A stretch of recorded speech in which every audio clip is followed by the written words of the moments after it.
Bonjour à tous, je vous invite à vous abonner à cette chaîne, à aimer, à partager, à commenter ces vidéos, c'est très important. C'est une manière de nous soutenir. Merci à vous tous. Bonjour François Bousquet. Pardon. Bonjour Clémence. Alors, vous n'êtes pas content du prix Nobel, Annie Ernaux. Je suis très Non, étonnée. non, exact. Jean Baudrillard disait de la démocratie que c'est la ménopause des sociétés occidentales. Je ne sais pas pourquoi, mais cette remarque me fait penser au livre d'Annie Ernaux, la nouvelle coqueluche de la gauche, Hum. nobelisée 82 ans pour une œuvre aussi épaisse qu'un tract féministe.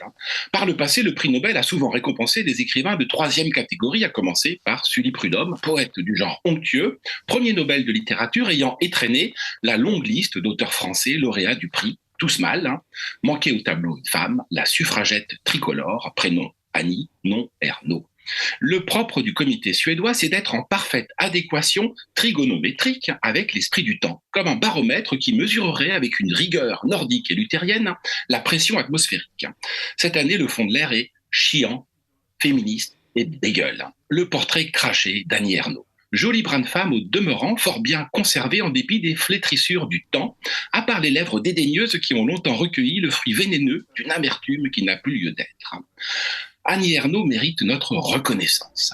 C'est le sédatif et le laxatif le plus puissant de la littérature contemporaine.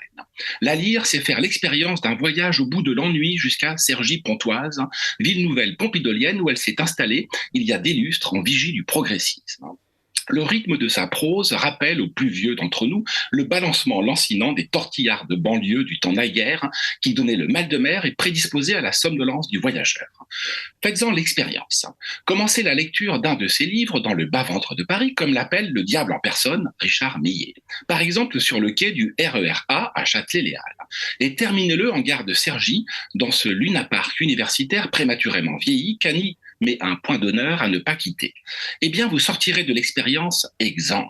Si Cergy-Pontoise est une ville dortoir, alors Annie Ernaux en est la traduction pharmaceutique. J'ai nommé son somnifère. Plus littéral que littéraire, cela va de soi. Cergy-Pontoise, c'est pour elle le centre du monde. Elle en arpente depuis 40 ans les allées, les rues piétonnes, les bosquets entre deux plans d'eau, les commerces dont l'hypermarché Auchan, qu'elle décrit avec l'entrain d'un huissier de justice débutant et l'application d'un chef de rayon d'Auchan tenant à jour son Ouais, ça inventaire. donne envie donc. Ah oui, à fond. Annie fait, Annie fait toujours des listes. C'est son truc à elle, les listes. Elle en a même dressé une en 2012 pour envoyer à l'échafaud Richard Millet, qui venait de sortir son éloge littéraire d'Ander Breivik chez Pierre-Guillaume Deroux, précédé de sa magnifique langue fantôme. Alors, comme au bon vieux temps de l'Union des écrivains soviétiques, Annie Ernaux a lancé une pétition dans le monde contre ce pamphlet fasciste. 128 chiens et chiennes de garde s'empressèrent alors de la signer, des caniches et des chihuahuas de la pire espèce qui sont venus à bout du lion rugissant. Liste Auto en 1940, liste Ernaux en 2012, d'une occupation à l'autre. Au pays de Stieg Larsson et de sa saga Antifa Millennium, le Nobel ne pouvait qu'échoir à Annie Ernaux. Mais s'il fallait à tout prendre lui remettre un prix sur la base de ses seules qualités littéraires, et on vient de les voir, ce serait plutôt celui du syndicat des tricoteuses de Normandie ou celui des fabricants de bonnets de nuit d'Yvetot en Seine-Maritime où elle est née il y a 82 ans dans le café-épicerie familial, où commence son roman des origines, noir, cruel, terriblement injuste. Depuis, elle nous joue en alternance les malheurs de Calimero et les malheurs de Cosette. Or voilà que Cosette est élevée par la critique au rang de Colette, alors qu'elle se contente d'écrire avec sa brosse à cheveux des bluettes féministes qui retracent des vies maussades guettées par la dépression et le ressentiment. On a l'impression à la lire de parcourir une de ces lettres d'auditrice que Ménie Grégoire lisait sur les ondes de RTL dans les années 1970. Vous rappelez-vous le cultissime Allô Ménie, le courrier du cœur radiophonique. Tout y passait. Les hommes qui ne comprennent rien aux femmes, les rêveries sentimentales, le sort injuste, etc. Ménie Grégoire et Annie Ernaux, c'est la voix off du bovarisme sentimental à l'âge des foules féministes. Une exégèse exhaustive des lieux communs, mais pas au sens où Léon Bois l'entendait comme un monument de bêtises. Non. Chez Annie Ernaux, c'est un monument de dévotion néo-sulpicienne et de bien-pensance gauchiste. Car entre Ménie Grégoire et elle est venue se glisser la sociologie de Pierre Bourdieu, à savoir le misérabilisme savant accouplé à l'esprit de lourdeur sociologique. Annie Ernaux, c'est le courrier du cœur de Ménie Grégoire dans le format d'un cours de sociaux à la faculté de Jussieu. Nulle littérature ici. degré zéro du style. Le prix Nobel 2022 revendique d'ailleurs une écriture plate, indigente, atone, qui ne fait que retranscrire la banalité du quotidien d'une féministe sans jamais la transfigurer, comme la bouleversante Virginia Woolf a su le faire par le passé. Le mariage ou l'avortement. C'est ainsi qu'elle résumait le dilemme des jeunes filles au seuil des années 1960.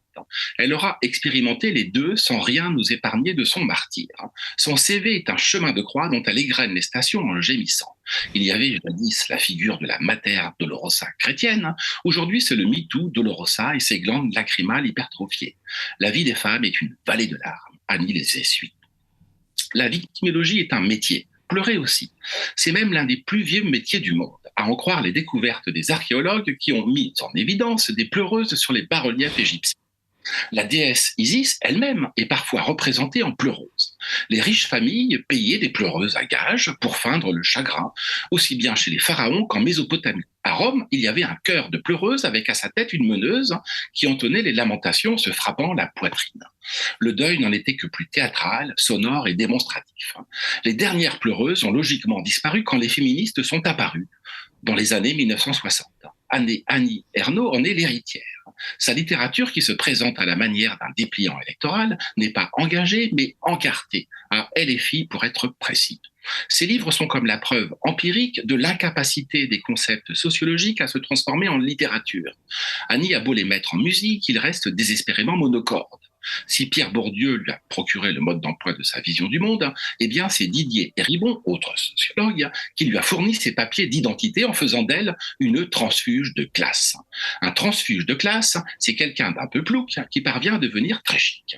Un nouveau riche, comme Annie Ernaux. Elle, qui appartient à la gauche caviar, nous rappelle en permanence que dans son enfance malheureuse, elle ne mangeait que des bouts de morue, poisson du pauvre. Tout transfuge de classe est condamné à contrefaire sa culture d'origine et à se spécialiser dans le nombrilisme sociologique. Une remarque pour finir.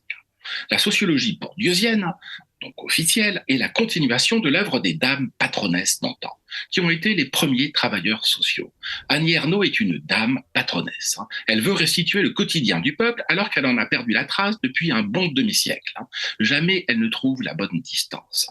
Son indignation est celle d'une lectrice de Télérama déambulant dans un musée Grévin où il y a un musée Grévin ouvrier où aucune pièce n'est d'origine.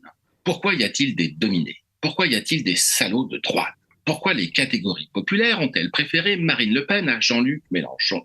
On tremble devant d'aussi insondables questionnements qui ringardisent des interrogations de Platon, de Pascal, de Leibniz. Pourquoi y a-t-il quelque chose plutôt que rien ? Pourquoi y a-t-il rien plutôt que Annie Ernaux ?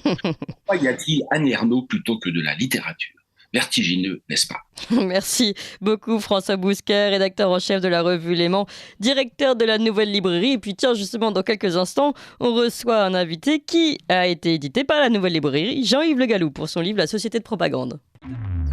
Vous appréciez cette émission ? Alors aidez Radio Courtoisie à en produire d'autres, en indépendance totale. Rendez-vous sur soutenir.radiocourtoisie.fr. Merci d'avance.